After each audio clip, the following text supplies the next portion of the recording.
This is the death penalty bill that we're considering today, the bill that empowers Donald Trump to extinguish the life of any nonprofit, of any civic society group, which happens to be on his enemies list. Authoritarianism is not born overnight. It creeps in. It erodes our freedoms. A tyrant tightens his grip, not just by seizing power, but when he demands new powers, and those who can stop him willingly cede and bend to his will.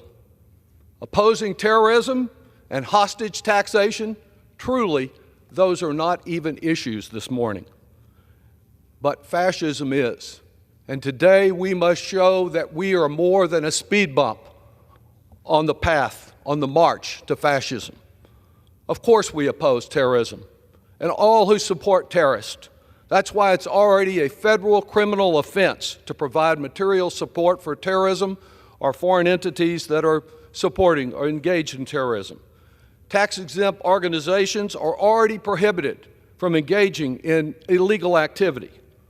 What current law does not prohibit, however, is the type of sweeping power advocated today to enact a revenge campaign and silence any nonprofit or public media outlet that may criticize Donald Trump, assist the many innocent people he demonizes, or those who simply don't offer enough support to satisfy him. There are so many groups in America, almost 300, that have expressed their concern about this bill and their opposition to it. Nor does anyone who oppose protection of American hostages from tax penalties. The chairman is absolutely correct about one tiny thing. A part of this bill has been approved by unanimous consent by the United States Senate.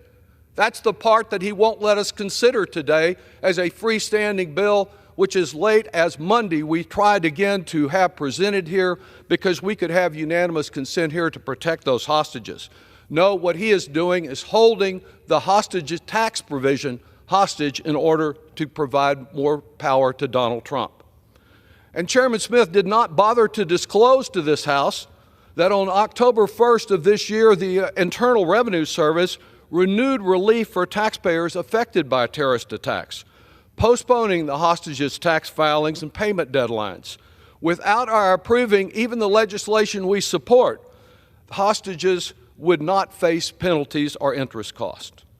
As to the over 290 groups that are opposing this legislation and calling for a no vote, they recognize the danger that it poses. Today, colleagues, what I would do is urge you to believe more in Donald Trump. Believe what he says.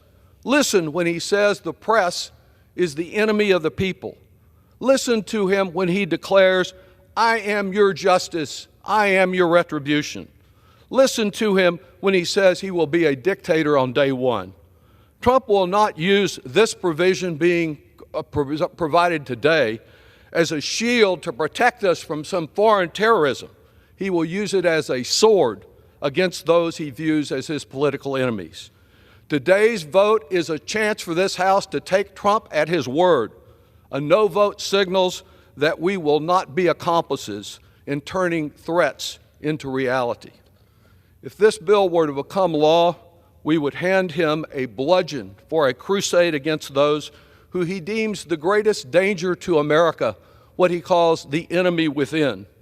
A unilateral designation by the President-elect through his Treasury Secretary would mean immediate revocation. The gentleman's time has expired. I yield myself an additional 1 minute. The gentleman is recognized for an additional minute. Through the Treasury Secretary, he would be given the power to have immediate revocation of the tax-exempt status, an effective death penalty for nonprofits. An appeal after the tax-exempt status is taken away is no relief at all. The President would not be required to provide the reasons for the decision or the evidence upon which he relied. And it is not just Trump imposing a death sentence that should concern us, but it is his power to intimidate, to threaten to eliminate a hospital, to eliminate a community nonprofit press entity, to eliminate those who give aid to immigrants. The fear of that removal, that death penalty, that intimidation is what would do great damage to American civil society. Clearly, the bill would have a chilling effect on any group that has the audacity to criticize his dark vision.